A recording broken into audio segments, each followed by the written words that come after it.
Hi, I'm Anna Fang, and I'll be sharing our work on measuring the stigmatizing effects of a highly publicized event on online mental health discourse by myself and Haiyi at Carnegie Mellon University. So there's a long history of media and news coverage contributing to public understanding of health issues, including mental health. For example, reading journalism that has negative attitudes towards mental illness has been found to decrease acceptance towards people with mental illness, or in other words, stigmatize those with mental illness. And while there have been instances of positive effects towards health awareness from media, unfortunately, news and entertainment media representations of mental illness are overwhelmingly stigmatizing and often portrays people with mental illness as violent, unpredictable, peculiar, and dangerous. In general, stigma has long been cited as a key barrier to people seeking treatment and help for mental health issues. And the primary place nowadays that most people turn to in order to discuss mental health is online. So in recent years, mental health discussions have largely navigated to online social media platforms for both informational and emotional support. And as a result, we argue it's very important to understand mental health discussion in the online context, including how stigmatizing language is used or exacerbated online. So we know, as we've just gone over, that news media is one key source of stigma towards mental illness, but there's actually very little known about the relationship between news media and mental health stigma in the online context specifically. So as a result, in this study, we answer the primary research question: how do highly publicized media events impact stigma in online mental health discourse? We applied causal impact analysis and language analysis methods to a case study of a highly publicized and viewed media event discussing mental illness, the Johnny Depp and Amber Heard defamation trial in 2022. So Depp versus Heard was a defamation trial held in 2022 discussing domestic abuse allegations from both parties towards the other of these two actors. So mental illness was a key topic of discussion of the trial. Both Depp and Heard were diagnosed with personality disorders by experts on the stand. And most importantly, these conditions were used by both parties to draw causality between them potentially having these disorders and the accused violence and domestic assault. And this trial was huge. It was publicly aired and live streamed, which is pretty unusual. It drew significant attention on both social media and traditional news, overtaking airtime over many issues at the time, such as debates over abortion rights in the US and international affairs. And in fact, both Depp and Heard were actually first and third, respectively, for the most Googled people of 2022. On social media, videos on YouTube and TikTok garnered tens of billions of views. So overviewing our study, we explore how highly publicized events impact online mental health discourse by investigating the impact of the Depp-Heard trial on stigmatizing language use towards mental illness on social media. I'll share with you a few of our methods and results. So first, we collected Twitter data referencing disorders mentioned in trial, so including histrionic, borderline, and narcissistic personality disorders. We also tracked these tweets' creation dates, so whether they occurred before the trial, during the trial, or after the trial. Then we measure and score stigmatizing versus destigmatizing language use on these tweets over time. And then we conduct causal impact analysis to measure effects of this event on the Depp-Heard trial on the use of stigmatizing and destigmatizing language.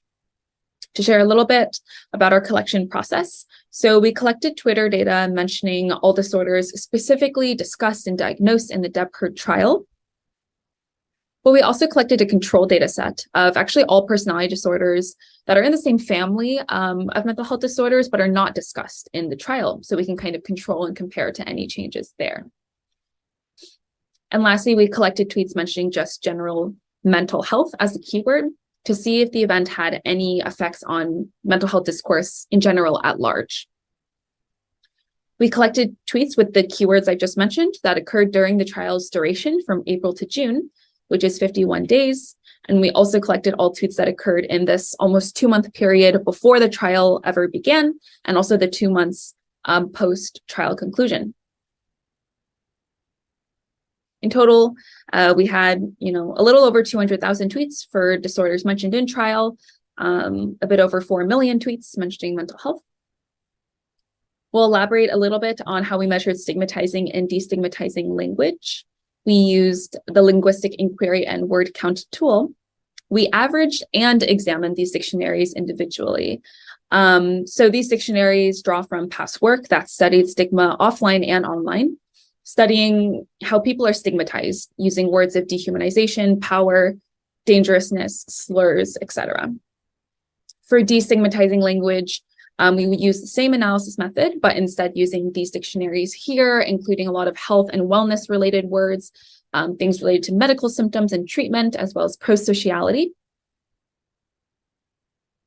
Lastly, we conducted causal impact analysis to measure the effects of the trial on this language use. So we conducted causal impact analysis using Bayesian structural time series model, which estimates the effectiveness of some intervention on a response variable.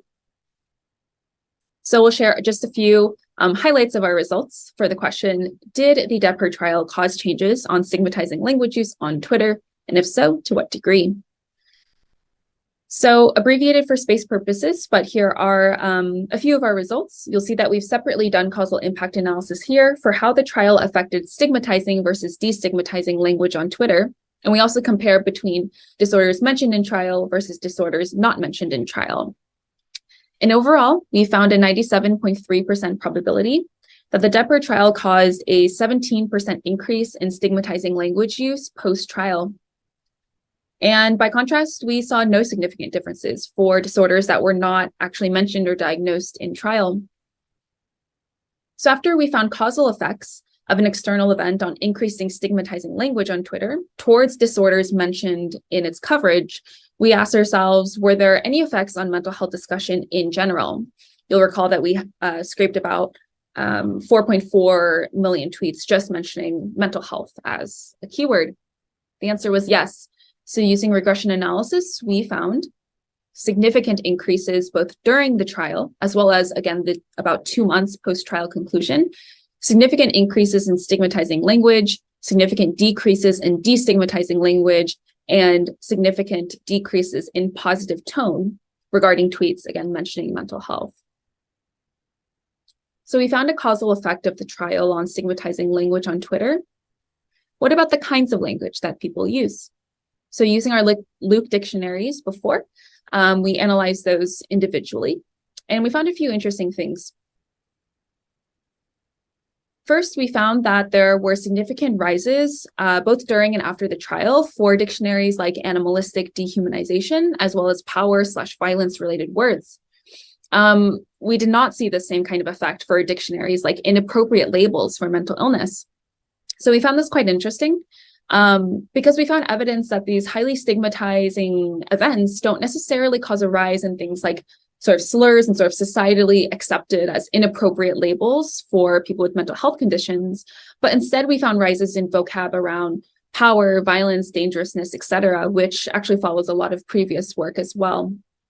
For destigmatizing language, we found significant increases in health-related language and significant decreases in personal pronoun usage, which has been interpreted in past work to be an indication of self-disclosure. So we could interpret this as the trial caused a significantly lower level of maybe people disclosing their conditions or their own experiences or their own thoughts on personality disorders and mental illness. So to briefly review our study's findings, we provided a first look at how offline events can exacerbate stigmatizing language use and that these effects continue to last past an event's conclusion. We applied causal impact analysis and language analysis methods to the online mental health domain. And we uncovered nuances in what kinds of language people primarily use when discussing mental illness. In terms of future work and implications, one primary way we sort of envision our work being used is in the design and deployment of anti-stigma. We'd like to envision sort of new algorithmic approaches to promoting and spreading anti-stigma resources, self-disclosure related posts, etc. This could be done based on monitoring and flagging around offline events triggering harmful online language. And we've shown the influence of offline events to online behavior, which could also be used for destigmatizing purposes as well. So that's a little bit about our study. A big thank you to our colleagues at Social AI Group at CMU. Here are some resources for learning about stigma towards mental health. And thank you all so much.